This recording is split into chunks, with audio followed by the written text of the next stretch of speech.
നമസ്കാരം. നമുക്ക് ഇന്ന് രാഹു ഗ്രഹത്തെക്കുറിച്ച് മനസ്സിലാക്കാം.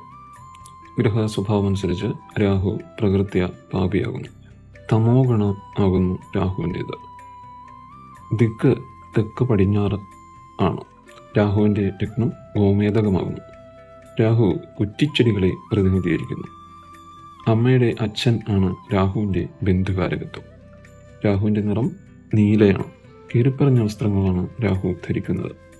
രാഹുവിന് കിരണങ്ങൾ ഇല്ല. രാഹു സ്ത്രീഗ്രഹമാണ്. ഉയരത്തിൻ്റെ അടിസ്ഥാനത്തിൽ രാഹു ദീർഘനാണ്.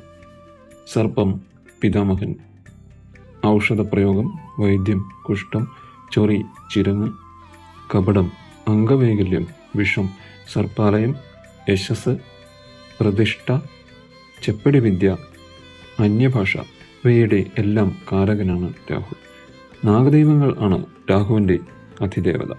രാഹുവിനെ നാഗങ്ങളുടെ നാഥനായി കണക്കാക്കുന്നു. ഇവയെല്ലാമാണ് രാഹുഗ്രഹത്തെക്കുറിച്ചുള്ള അടിസ്ഥാന വിവരങ്ങൾ. അടുത്ത ഭാഗത്തിൽ നമുക്ക് രാഹുഗ്രഹ ദോഷശാന്തിയിലേക്ക് കടക്കാം. അടുത്ത ഭാഗത്തിൽ വീണ്ടും കാണാം.